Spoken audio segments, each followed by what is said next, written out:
diamond company. The ODC plays a central role in marketing Botswana's diamonds independently to the global market. How is ODC leveraging provenance and transparency to build consumer trust and distinguish Botswana diamonds in a competitive luxury landscape? Thank you. Thank you very much. Okavango Diamond Company is a fairly young company in the grand scheme of things. Just 12 years old, but we've seen major strides in terms of where we come from. And one of the things that makes Okavango Diamond Company stand out is its transparency.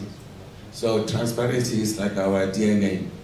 We are very transparent. We publish our sales on our internet, and we publish our lots and everything on the internet. So that clearly shows that when you deal with Okavango Diamond Company, it's got a reputation of transparency.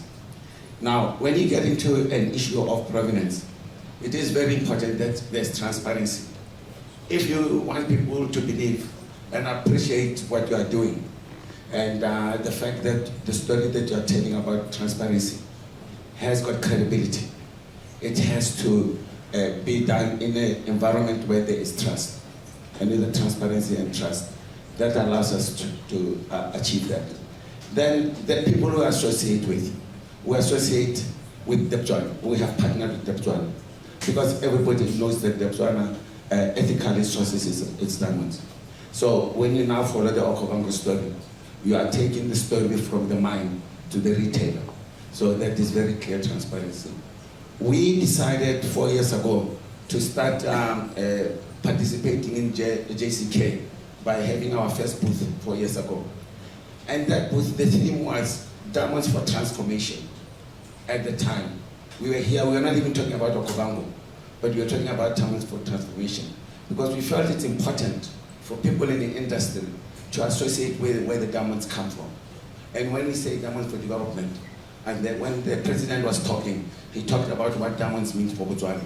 Those were the words that we were echoing and trying to tell people that that's what happens with diamonds from Botswana. So the whole story of transparency.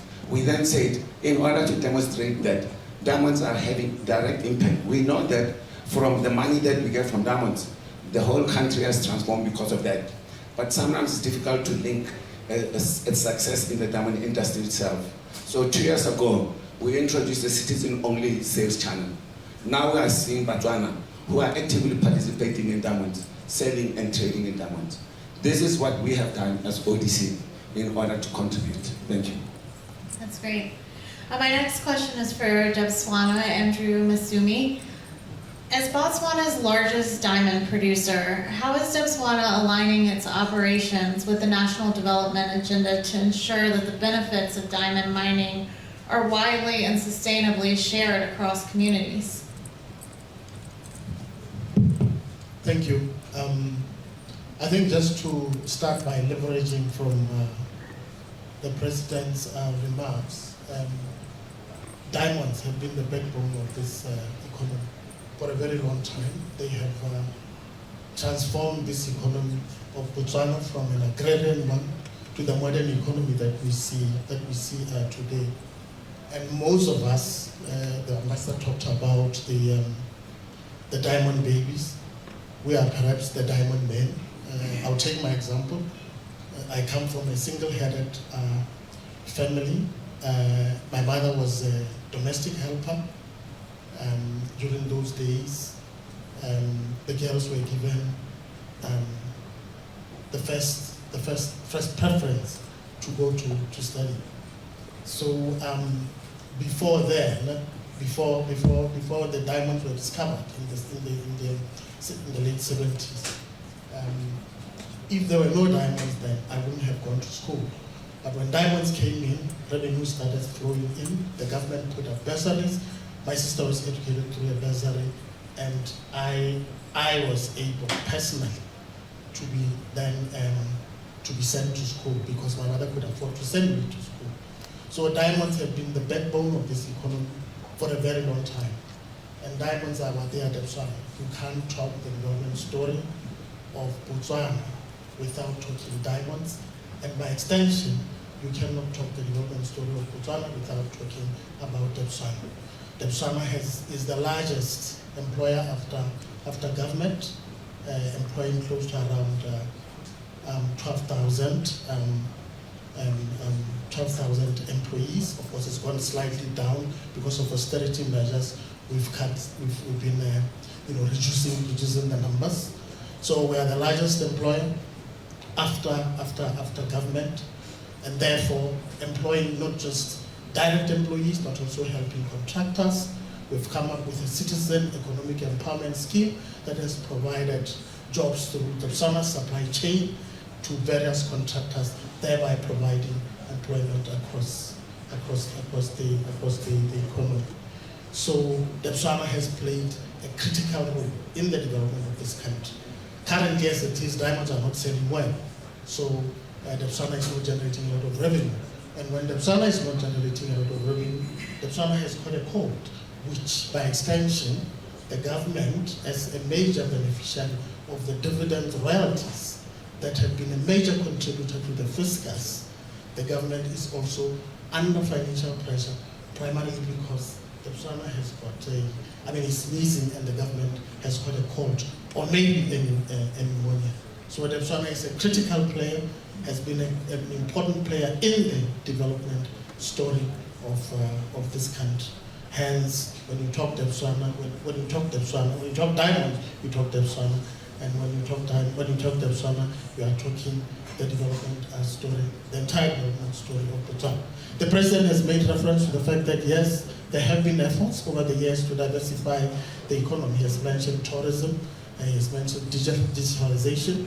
These have become even now more imperative because as Debswana is now going through the whole process of restructuring to position itself to better deal with the current market challenges, it is important that we diversify the economy such that the economy continue to prosper beyond just a diamond. Thank you. Absolutely. It's a great personal anecdote as well to illustrate what diamonds can really do just in one individual's life. So very interesting. Kels Olabile, did I get it right? My question for you, in many successful economies, export-led growth is hinged on strong local supply capacity and the development of special economic zones. What steps is the BITC taking to address the supply-side bottlenecks and also enhance Botswana's competitiveness in regional and global value chains? Thank you very much for the question. I think to demonstrate understanding, you are asking me what are we doing to make sure that firms can set up, yes, produce, and be able to export. Correct. Botswana Investment and Trade Center, which I represent, is the national one-stop shop for Botswana. So we are basically the go-to people when you want to establish. And we've been challenged, ladies and gentlemen. We are already fast on a comparative basis, but the government of Mr. President here has said we need agility. So all the things that I can articulate are basically turning the curve, because we've been challenged through digitization, through modernization, to be agile, to be fast, so that any interest that you have in establishing in Botswana can basically land so quickly. So when you are looking at Botswana, call on Botswana Investment and Trade Center. We will facilitate you in areas such as work and residence permits. If you are looking at importing labor, we make it so easy for you.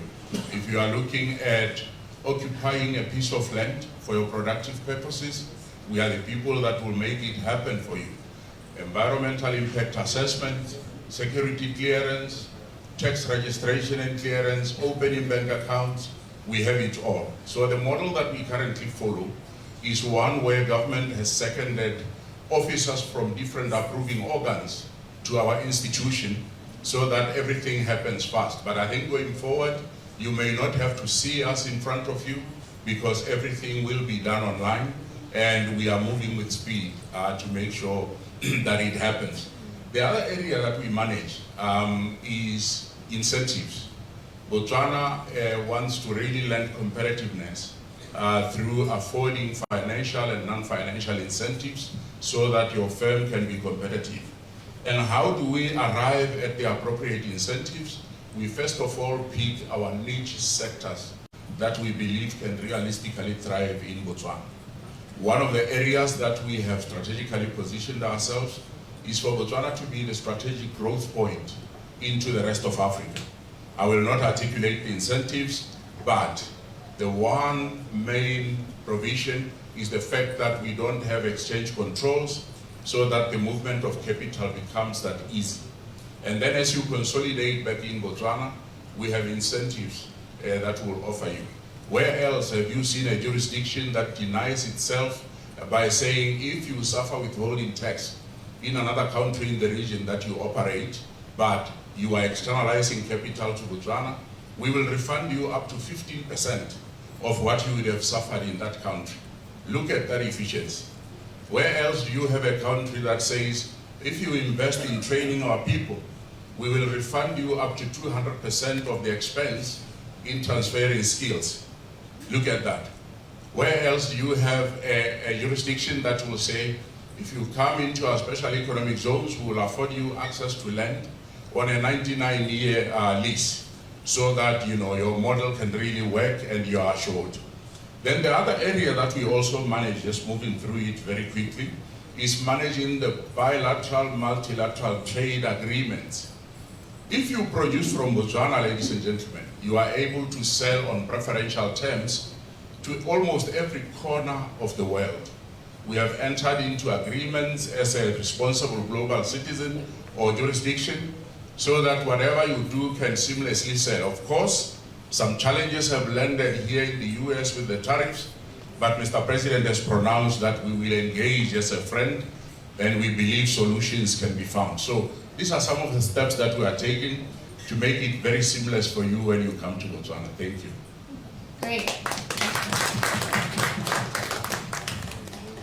You were also instrumental in launching Robb Report Africa recently, so just wanted to mention that. Yes, actually, let me touch on that, and let me start by thanking the BS for the assuring session that we had in the morning. You've confirmed a lot of issues that we've always had with lab-grown diamonds. They have always been promoted as very green and clean. I've always doubted, but today you confirmed. And then at the same time, maybe going cheap and race to the bottom, you confirmed that that's not sustainable. So you've also confirmed your commitment to now engage in marketing, because this is a fight for the minds of the consumer.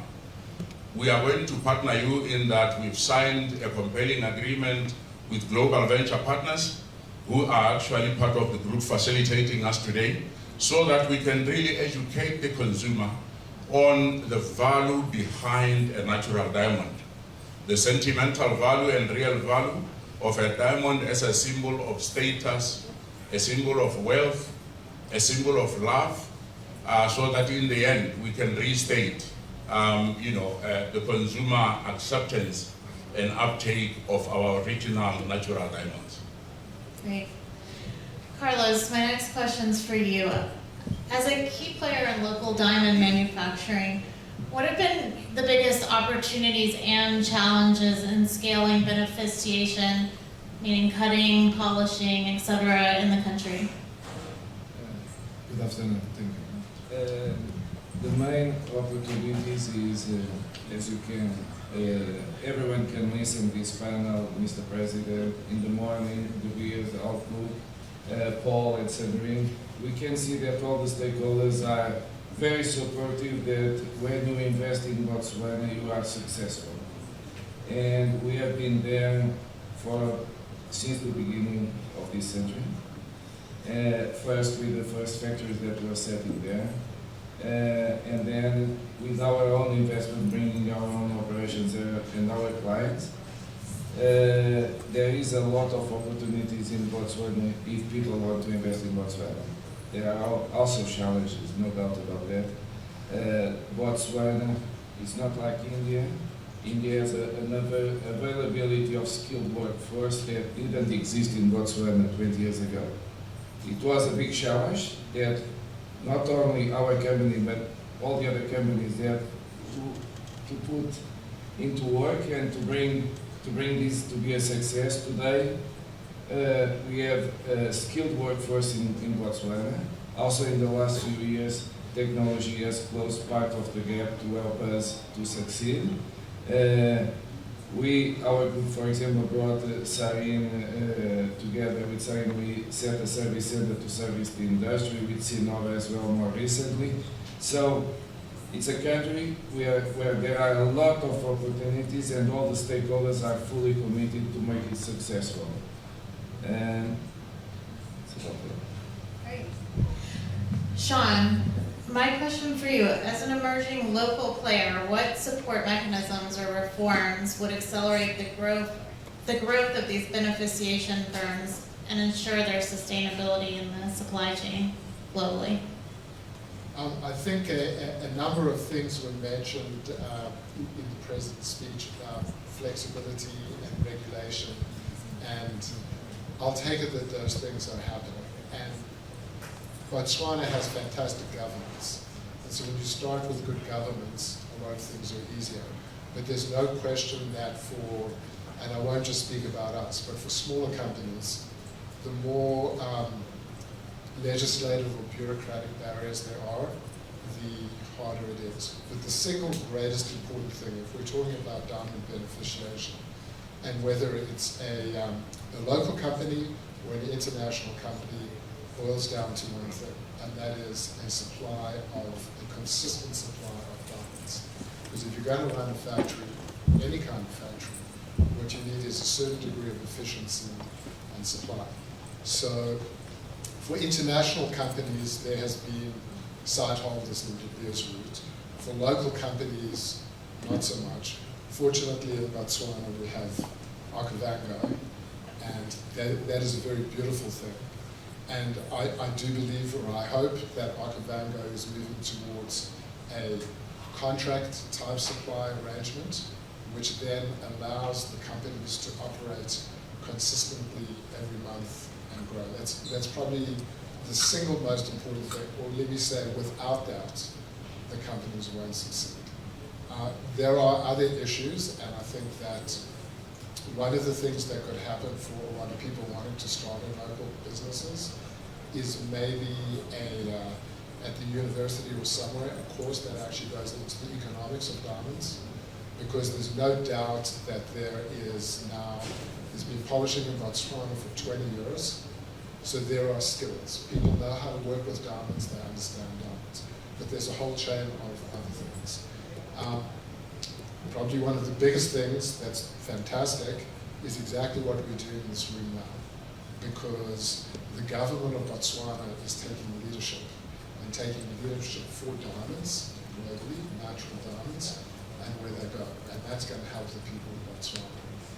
And I'd like to finish on that note on this question. Our chairman, Mr. Letshwiti, pre-COVID, they called the pre-times, he and I traveled through the United States, and he kept on saying to me, what's important to consumers? Sure, let's start with the consumer. And if you start with the consumer, there were a lot of questions about diamonds, maybe in the back of people's heads. So here we are now, we're talking about House of Botswana.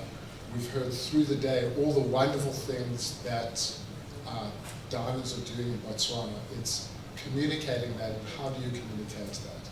There are hundreds of stories, and Your Excellency, if you don't mind me borrowing some of your words from earlier today, you spoke about, in the past maybe people would romance the stone, and now we're talking about actually romancing the country and people, and everything about Botswana, and you attach that to the diamond, that becomes a much more compelling reason why people want to buy a diamond. And the beautiful thing is, with Okavango, all the diamonds that would come through that pipeline are Botswana diamonds, and it's a whole virtuous circle. Yeah, speaking of creating the narrative around the country and bringing more of an attachment to the country itself beyond the product of the diamonds, Q2, Metsi, you head up the tourism organization, BTO. Tell us how you're shaping the country's tourism narrative to attract more, luxury travelers and people interested perhaps in visiting the mines and other aspects of Botswana, like the Okavango Delta, for instance? Thank you very much for that question. Let me start by sharing a little bit about what we stand for in terms of tourism in Botswana, particularly looking at the affluent traveler, who is a traveler that follows luxury. We stand for sustainability, and that's what Diamonds in Botswana stand for. Sustainability here, we're referring to ensuring that we extract value from our resources to benefit the people and to benefit the environment. And Diamonds have laid a very good foundation for that, in the sense that we spoke about skills, the President spoke about infrastructure. For people to move from one point to the other, you require infrastructure. And you need educated people to get information through to the people. And the Diamond story, the authentic Botswana Diamond story has laid a very good foundation for that. But I want to also wax lyrical for our people. Our people have, before books were written, known a lot about conservation and about preservation, which is what a luxury traveler follows. A luxury traveler follows authentic stories. So these authentic stories started way before books were written. So it became easy now when the world started writing books and policies were put in place, that it became easy for us as a people to then be able to tell the Botswana story and the luxury story the way the story is told. We want to get more travelers to Botswana, particularly from this market. This market has got a good number of travelers who've got a high propensity to travel because they've got money to travel and they've got time to travel. And the luxury that juxtaposes diamonds and tourism is what we sell to this market. And the story is visit Botswana, get to buy a diamond, visit Botswana, get to visit the mine, and visit Botswana and get to understand and appreciate the beauty that Botswana is. And we are very lucky that we attract to Botswana a discerning traveler. And the discerning traveler that believes and trusts and believes in authenticity, and authenticity is what we stand for. And that we learn from the diamond story.